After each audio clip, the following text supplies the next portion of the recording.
Nipah नगर में सफाई कर्मचारियों और मुख्य नगर पालिका अधिकारी प्रदीप शर्मा के बीच सफाई कर्मचारियों की नियुक्ति और उनके दिए जा रहे वेतनमान की खींचतान थमने का नाम नहीं ले रही है।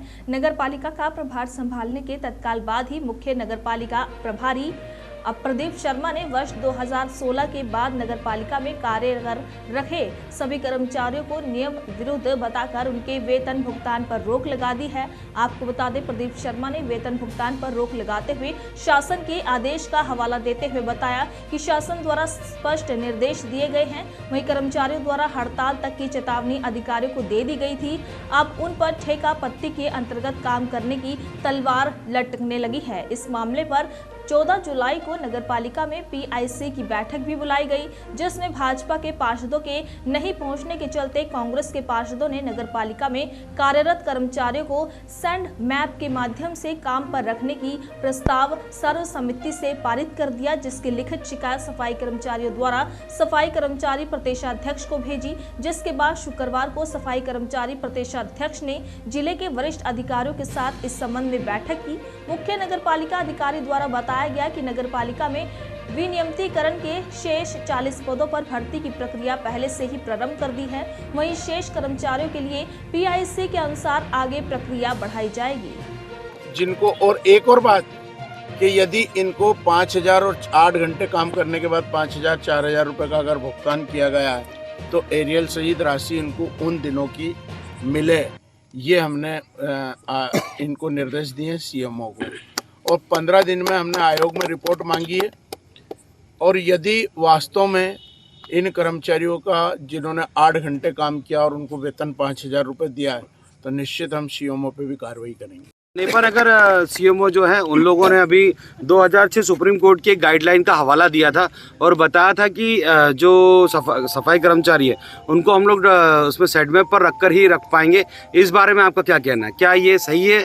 देखिए, ऐसे कोई आदेश मध्य प्रदेश शासन के नहीं है कि नगरीय निकायों में 2007 में कर्मचारियों को अब कार्य पे नहीं रखा जाए।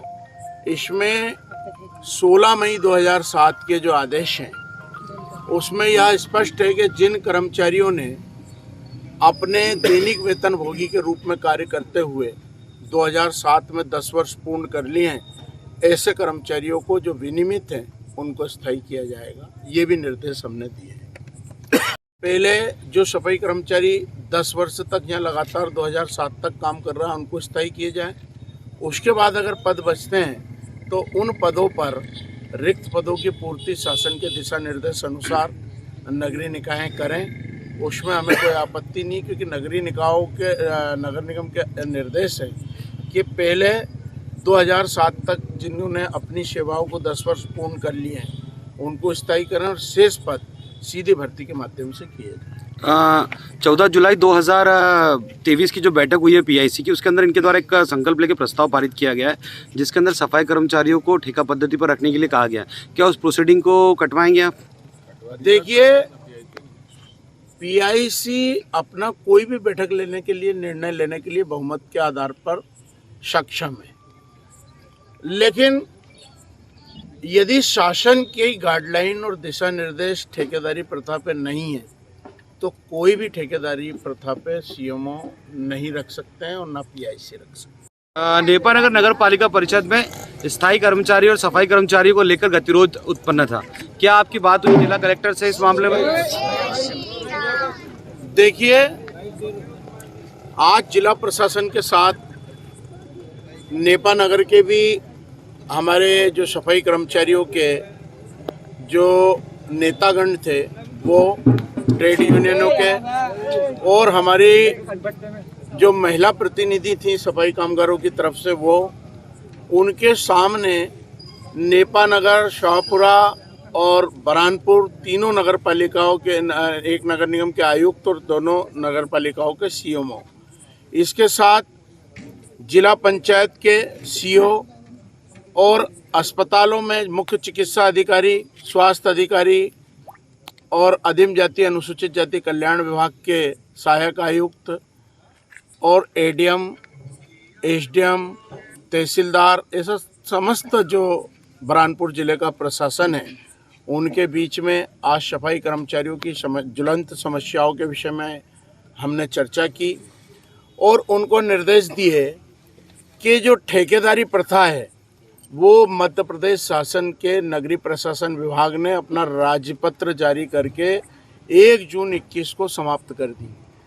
उन्होंने ये कहा कि अगर आपको आवश्यकता है तो उस आदेश में यह स्पष्ट है कि संविदा पे भर्ती की जाए। ठेकेदारी प्रथा जब समाप्त हो गई तो किसी भी नगरीय निकायों में या अस्पताल में या शासकीय डिपार्टमेंटों में कहीं भी सफाई कामगारों की अगर ठेकेदारी प्रथा चालू करके किसी भी अधिकारी ने और इनका जो ठेकेदारों द्वारा जो समय पे कलेक्टर रेट का भुगतान नहीं देना, ESI EPF नहीं काटना, इस प्रकार की गतिविधियों में लिप्त अगर कोई ठेकेदार पाया गया तो हमने उनके ठेके निरस्त करने के भी निर्देश दिए और उन पे FIR दर्ज करने के निर्देश दिए हैं। और यहाँ पर जो 69 कर्मचारी हैं उनको ठेके पे नगर निगम के जो आपके नेपा नगर के CMO ने बताया जानकारी के दौरान, तो कर्मचारियों की तरफ से एक मांग पत्र आया था कि हमें ठेकेदारी प्रथा पर रख रहे हैं। नगरीय निकाय में कहीं भी ठेकेदारी नहीं है और जो लोग काम कर रहे हैं 3-4 वर्षों से उनको हमने संविदा पे नियुक्ति करने के आदेश उनको नगरीय निकाय को दिए हैं। सर कितने कर्मचारियों को अब साइड मैप पर डाला जाएगा इस प्रक्रिया के बाद? देखिए, ये PIC को अधिकृत किया परिषद ने, वो निर्णय करेगी कि कितने लोगों की ज़रूरत है। पद तो हमारे पास 60 ही हैं, उसमें से लगभग हमारे पास कार्यरत हैं अभी 36-37 लोग कार्यरत हैं। सर सफाई कर्मचारियों के मुद्दे पर कल जिला कलेक्टर कार्यालय में आहूत बैठक में क्या निर्देश दिए गए और किस प्रकार से अब आगे कार्रवाई होगी? कल माननीय सफाई कर्मचारी के अध्यक्ष जो उपस्थित हुए थे, वहाँ हम लोगों को बुलाया गया था।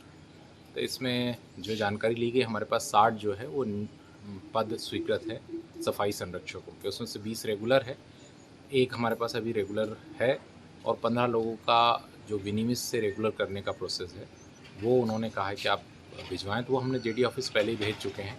तो इस तरह से 16 पद हो जाएंगे। अभी वर्तमान में जो 40 पद संविदा के हैं उनमें से 21 जो हैं वो 2016 के बाद में कुछ लोग कार्यरत हैं।